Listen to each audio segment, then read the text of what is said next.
नमस्कार, हमारे चैनल में आपका स्वागत है। मैं हूं रामचंद्र मौर्य।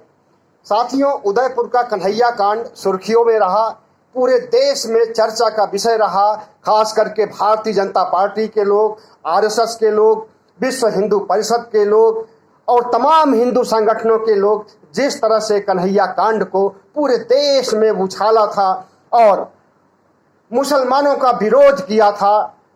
रियाज जो कि मुख्य आरोपी था वो मुसलमान था और जो मारा गया वो हिंदू था। तो जितने भी हिंदूवादी शक्तियां हैं सब ने इसको बड़े जोर शोर के साथ उठाया था। लेकिन आज एकाएक उदयपुर कांड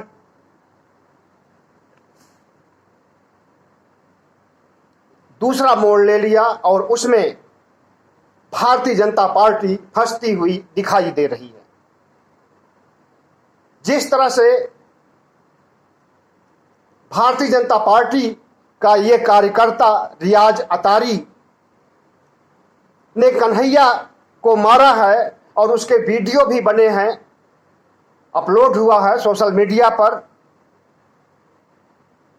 तमाम चैनलों पर दिखाया गया। उसके बाद जितने भी हिंदूवादी शक्तियां हैं सब मुसलमानों के खिलाफ खड़ी हो गई और उसका विरोध कर रही थी।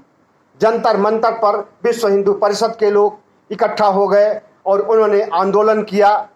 छत्तीसगढ़ को तो बंद रखा गया आज 2 जुलाई को और बंद सफल भी रहा। इस तरह से पूरे उत्तर प्रदेश, महाराष्ट्र, छत्तीसगढ़, मध्य प्रदेश, बिहार, लगभग हर राज्यों में बहुत ज़्यादा विरोध हुआ इस हत्याकांड को लेकर के और राजस्थान सरकार की छीछालेदर की गई, बदनामी की गई और कहा गया कि ये जानबूझ करके आयोजित कराई गई है यह घटना। लेकिन आज सोशल मीडिया पर जब तमाम फोटो वायरल हुए जिसमें भारतीय जनता पार्टी के शीर्ष नेताओं के साथ खड़ा हुआ वह शख्स, वह अपराधी दिखाई दे रहा है, तो ऐसे में पासा पलट गया है और जो आरोप राजस्थान सरकार के ऊपर लगाया जा रहा था और जो आरोप मुसलमानों के ऊपर लगाया जा रहा था, मुस्लिम संगठनों के ऊपर लगाया जा रहा था, वो आरोप सीधे से भारतीय जनता पार्टी, आरएसएस और हिंदूवादी संगठनों पर लगने लगा है। अब देखना यह है कि रियाज अतारी जिसने कन्हैया तेली की हत्या की है उसे क्या सजा मिलती है। और उधर राजस्थान पुलिस इसकी जांच करना चाहती थी लेकिन रातों रात राजस्थान पुलिस के हाथ से केस ले लिया गया और एनआईए को सौंप दिया गया। इसका मतलब यह हुआ कि मोदी सरकार को, गृह मंत्री अमित शाह को पता चल गया था कि यह भारतीय जनता पार्टी का कार्यकर्ता है और अगर गृह मंत्रालय दिल्ली के अधीन जांच कराई जाएगी तो इसको बचा लिया जाएगा। लेकिन अब जब सोशल मीडिया पर बहुत सारे फोटोज उसके लीक हो चुके हैं और वीडियो भी आ गए हैं सामने, तो ऐसे में वह दोषी साबित हो चुका है पहली नज़र में, बगैर कोर्ट में केस चले हुए ही, बगैर एफआईआर हुए ही।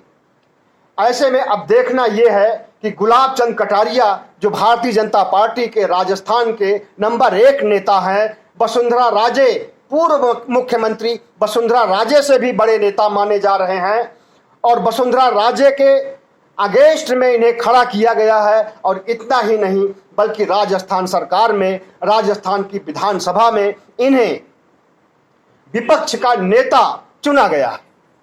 तो विपक्ष के नेता के साथ उस अपराधी की फोटो वायरल हो रही है, एक नहीं बहुत सी फोटो वायरल हो रही है।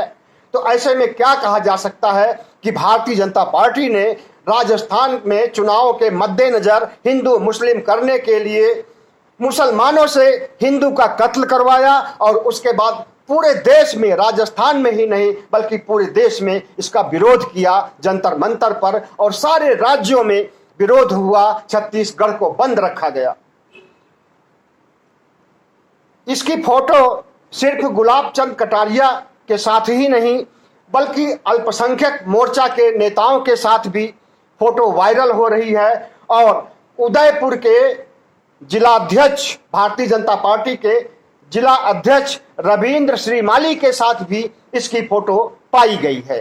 पवन खेड़ा जो कांग्रेस के प्रवक्ता हैं, उन्होंने जिस तरह से भारतीय जनता पार्टी के ऊपर निशाना साधा है और राजस्थान सरकार को बदनाम करने के लिए चाल चली थी, उसका भंडाफोड़ किया है। और कांग्रेस ने इस मुद्दे को गंभीर बता करके पूरे राजस्थान के माहौल को और पूरे देश के माहौल को बदलने की कोशिश कर रही है और इस कोशिश में वो कामयाब भी नजर आ रही है। और गोदी मीडिया चुप बैठ गया है, शांत है, इसको दिखा ही नहीं रहा है, कोई भी फोटो नहीं दिखा रहा है गुलाब चंद कटारिया के साथ, रविंद्र श्रीमाली के साथ और दूसरे नेताओं के साथ जितनी फोटो वायरल हो रही हैं, कोई भी फोटो गोदी मीडिया नहीं दिखा रहा है।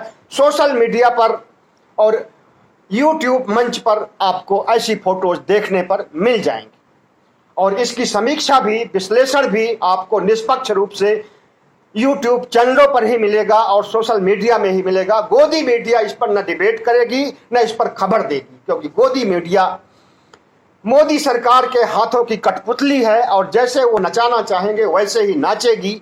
मोदी सरकार की वो आलोचना कभी नहीं कर सकती है, किसी जन्म में नहीं कर सकती है, क्योंकि उसे खरीद लिया गया है। तो इस तरह से जिस हिंदू कांड को लेकर के कि हिंदुओं को मुसलमानों ने काट डाला, मार डाला, उसकी दुकान में घुस करके अत्याचार किया और मुसलमानों का अत्याचार बढ़ता ही जा रहा है। लेकिन आपको ध्यान देना चाहिए कि जितने भी इस तरह के कांड हुए हैं जो कि जिसमें कि मुसलमानों की हत्या हुई है, चाहे गोकुशी को लेकर के हुई हो, चाहे मॉब लिंचिंग को लेकर के हुई है, इस देश में 2014 के बाद बहुत सी मौतें हुई हैं। अगर आंकड़ा निकाला जाए तो कम से कम 300 मौतें मॉब लिंचिंग और गोकुशी कांड में हो चुकी हैं और इन कांडों पर कभी कहीं पर कोहराम नहीं मचा, जिला स्तर पर भी कोहराम नहीं मचा, कोई आंदोलन नहीं हुआ, कोई जुलूस नहीं निकला, कोई धरना नहीं दिया गया, कोई प्रदर्शन नहीं हुआ। मुसलमान मारे जाते हैं तो कोई गम नहीं और एक हिंदू मारा गया तो बहुत बड़ा गम खड़ा हो गया और पूरा देश आंदोलनरत हो गया और छत्तीसगढ़ को बंद कर दिया गया। लेकिन बाजी पलट गई और यह बाजी भारतीय जनता पार्टी की फजीहत करने के लिए, भारतीय जनता पार्टी का चाल चरित्र चेहरा उजागर करने के लिए कामयाब है। भारतीय जनता पार्टी, आरएसएस, लगता है कि आरएसएस को जिस तरह से कहा जाता है कि यह एक आतंकी संगठन है, उसके आतंकी संगठन से निकला हुआ ये रियाज अतारी जिस तरह से कन्हैया कांड को अंजाम देता है और तलवार से उसके सिर को काट करके वीडियो बनाता है और वीडियो को वायरल करता है, यह अपने आप में बहुत ही दुर्भाग्यपूर्ण और विभत्स घटना है। हम इस पक्ष में कतई नहीं हैं कि एक हिंदू मारा गया तो उसका हम विरोध कर रहे हैं या उसके साथ खड़े नहीं है। कोई भी हत्या हो, चाहे उसमें हिंदू मरे, चाहे उसमें मुस्लिम मरे, चाहे उसमें ईसाई मरे, चाहे उसमें बौद्ध मरे, हर हत्याकांड का की आलोचना होनी चाहिए, भर्त्सना होनी चाहिए और आरोपियों को पर मुकदमा चलना चाहिए, एफआईआर होनी चाहिए और उन्हें फांसी की सजा मिलनी चाहिए, चाहे वे आरोपी हिंदू हो, मुसलमान हो, ईसाई हो, सिख हो, कोई है, कानून के सामने सब एक समान है। लेकिन देखा यह जा रहा है कि जब से भारतीय जनता पार्टी की सरकार आई है तब से मुसलमानों को आतंकवादी कहा जा रहा है, तब से मुसलमानों को जिहादी कहा जा रहा है और तब से मुसलमानों को निशाना बनाया जा रहा है। कभी मॉब लिंचिंग की जा रही है, कभी गोकुशी, कभी के बहाने मारा जा रहा है, अखलाक जैसे लोगों को घर में घुस के मारा जा रहा है। इस तरह से एक नहीं सैकड़ों हत्याएं हो चुकी हैं इस देश में 2014 के बाद मुसलमानों की, लेकिन एक भी घटना पर हिंदू पक्ष कभी नहीं खड़ा हुआ, कभी नहीं विरोध किया मुसलमान के मारे जाने पर। और एक कन्हैया मारा गया तो सारे हिंदू खड़े हो गए और मुस्लिम भी खड़े हो गए। मुस्लिम ने भी साथ कहा कि इस रियाज अंसारी को इस्लाम बिल्कुल नहीं मदद करता है या उसे कहता है कि तुम हत्या करो। हत्या एक जघन्य अपराध होता है और इसकी हर धर्मों में आलोचना होती है, लेकिन हर धर्मों के मानने वाले लोग अपने अपने धर्म के लोगों को बचाने के लिए क्या करते हैं, यह देखना हो तो भारतीय जनता पार्टी को देखिए, आरएसएस को देखिए, बीजेपी को देखिए और भी जितने हिंदू संगठन हैं और भी धर्म संसद में भाषण देने वाले जो लोग हैं, प्रज्ञा साध्वी प्रज्ञा है जो कि एमपी है, उसके बावजूद मुसलमानों के खिलाफ कितना आग उगलती रहती है, जहर उगलती रहती है, लेकिन उनके खिलाफ कभी कोई कार्रवाई नहीं होती। राष्ट्रीय स्तर पर ही नहीं बल्कि अंतर्राष्ट्रीय स्तर पर चर्चित हो गया नूपुर शर्मा कांड। नूपुर शर्मा ने जिस तरह से पैगंबर मोहम्मद को जलील किया था, पूरी दुनिया में भर्त्सना हुई है, मुस्लिम देशों में भर्त्सना हुई है, इस देश में भर्त्सना हुई है। लेकिन इस देश में भर्त्सना हुई, आलोचना हुई तो मोदी सरकार कोई कार्रवाई नहीं करती है, एक एफआईआर भी नहीं दर्ज करती है। लेकिन जब मुस्लिम देशों में ने अब यहाँ के प्रोडक्ट को लेने से मना कर दिया, बेचने को मना कर दिया और भारत को पेट्रोलियम देने से मना कर दिया, तब जाकर के भारत सरकार की नींद खुली और उसे फ्रिंज एलिमेंट कह करके उसकी आलोचना किया सरकार ने और उसे पार्टी से निकाल करके बाहर कर दिया। नवीन जिंदल को तो बाहर कर दिया और नूपुर शर्मा जो मुख्य आरोपी है उसको सस्पेंड कर दिया। लेकिन आज तक नूपुर शर्मा गिरफ्तार नहीं हुई है क्योंकि वो हिंदू है। अगर वही मुस्लिम होती तो आज वो जेल में सड़ रही होती और उसके घरों पर बुलडोजर चल गया होता। लेकिन नहीं, हिंदू है इसलिए वो उसे बचाया जा रहा है, उसे छिपाया गया है और उसे एक नहीं कम से कम 7 राज्यों की पुलिस खोज रही है और पूरे देश भर में उसके खिलाफ एफआईआर हुई है। जहां जहां एफआईआर हुई है हर राज्य की पुलिस उसे खोज कर रही है, लेकिन वो मिल नहीं रही है। आसमान निगल गया, धरती निगल गई, कहां चली गई नूपुर शर्मा किसी को पता नहीं है। जाहिर है जब भारतीय जनता पार्टी उसे संरक्षण दे रही है, मोदी सरकार उसे बचाना चाहती है, आरएसएस उसे बचाना चाहता है, तो कौन उसे गिरफ्तार कर सकता है। और कल जब सुप्रीम कोर्ट ने नूपुर शर्मा के खिलाफ बहुत कुछ कहा, थोड़ा ही नहीं बल्कि मोदी सरकार की असलियत को, पोल पट्टी को खोल करके रख दिया। जो जनता में बातें होती है मोदी सरकार के खिलाफ, मुसलमानों को लेकर के और अपराधियों को लेकर के, वही बातें सुप्रीम कोर्ट ने दोहराई है और हम लोगों की बातों को सिद्ध कर दिया है कि भारतीय जनता पार्टी एक ऐसी पार्टी है जो अन्याय करती है, अत्याचार करती है, भेदभाव करती है। अगर कोई मुस्लिम अपराधी होता है तो उसको 24 घंटे के अंदर गिरफ्तार कर लिया जाता है, मुकदमा चलाया जाता है, और अगर हिंदू होता है अपराधी तो वो खुला छूटा होता है। नरसिंहानंद जो कि धर्म संसद का बहुत बड़ा गुनाहगार था, एक ही जगह नहीं कई धर्म संसद हुई, हर जगह वह पहुंचा था और हर जगह उसने आग उगला है। आज वो देखिए टहल रहा है। साध्वी प्रज्ञा कितना जहर उगलती है, खुला छूट रही है, घूम रही है। इसी प्रकार से भारतीय जनता पार्टी अपने लोगों को बचाने और मुसलमान अगर बेगुनाह है, निरपराध है, तब भी उसे फंसाने का काम किया जा रहा है। मोहम्मद जुबैर का उदाहरण लीजिए। मोहम्मद जुबैर एक पत्रकार है और फैक्ट चेक करता है। जो ये फर्जी न्यूज जारी करते हैं उसको वो चेक करता है और बताता है कि ये फर्जी है, ये सही है। उसको गिरफ्तार कर लिया गया और उसके ऊपर 4 साल पहले का ट्वीट लेकर के उसे गिरफ्तार किया गया है और अब इसके खिलाफ तमाम तरह के आरोप लगाए जा रहे हैं और ये कहा जा रहा है कि मुस्लिम देशों से या मुस्लिम के अन्य बड़े देशों से वो चंदा लिया करता था अपनी कंपनी को आगे बढ़ाने के लिए। और चंदा लेना कोई गुनाह नहीं होता है, बशर्ते कि वो आईटीआर में दर्ज होना चाहिए, कितनी आमदनी हो रही है, कितना खर्च हो रहा है, और ये सब नियमों का उसने पालन किया है।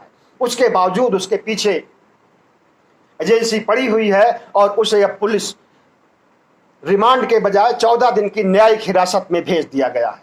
और अगर वही हिंदू होता तो कोई भी कार्रवाई नहीं होती, जैसे कि नूपुर शर्मा के खिलाफ आज तक एफआईआर तो हुई है लेकिन गिरफ्तारी नहीं हुई। लेकिन अब जब सुप्रीम कोर्ट ने डंडा चलाया है तो उसको ढूंढने के लिए गृह मंत्रालय भारत सरकार का अब जाकर के सम्मन जारी किया है, वारंट नहीं सम्मन जारी किया है। तो इस तरह से भारतीय जनता पार्टी का दोहरा चरित्र खुल करके सामने आ गया है और राजस्थान में उसकी हेकड़ी निकल गई है। राजस्थान में भारतीय जनता पार्टी की असलियत सामने आ गई है। राजस्थान चुनाव के मद्देनजर, चुनाव आने वाले हैं कुछ समय में, राजस्थान के और छत्तीसगढ़ के हर जगह के चुनाव होते ही रहते हैं हर 5 साल पर, और वहां पर विपक्ष की सरकार है, कांग्रेस की सरकार है, तो कांग्रेस सरकार को बदनाम करने के लिए और अपना सांप्रदायिक ध्रुवीकरण चलाने के लिए ये इस केस को और इस हादसे को अंजाम दिया गया। लेकिन केस उल्टा पड़ गया और भारतीय जनता पार्टी फंस गई। और अब इसमें जितना भारतीय जनता पार्टी की फजीहत हो रही है, छीछा लेदर हो रही है, और भारतीय जनता पार्टी के प्रति जिस तरह से राजस्थान में और मुसलमानों में और धर्मनिरपेक्ष हिंदुओं में आक्रोश है, उसे आप देख सकते हैं। सोशल मीडिया पर, यूट्यूब चैनलों पर गोदी मीडिया से कोई उम्मीद नहीं है कि ऐसी खबरों को वो दिखाएगा, और प्रिंट मीडिया जो गोदी मीडिया का एक अंग होता है, उस पर भी ऐसी खबरें नहीं छपेंगी। इसलिए आप यूट्यूब चैनल को ही एक ऐसा जरिया मानिए कि वही आपको सही खबरें दिखाता है और झूठी खबरों से आपको बचाता है। तो इस तरह से भारतीय जनता पार्टी, आरएसएस किस तरह से शस्त्र पूजा करती है और अपने शाखाओं में किस तरह से लठ चलाने की ट्रेनिंग देती है, किस तरह से तलवार भांजने की ट्रेनिंग देती है, सरस्वती शिशु विद्यालयों में किस तरह से बच्चों को, छोटे छोटे बच्चों को क्रिमिनल बनाती है, उन्हें बंदूक चलाना सिखाती है, उन्हें तलवार चलाना सिखाती है। ऐसे वीडियो बहुत से वायरल हुए हैं।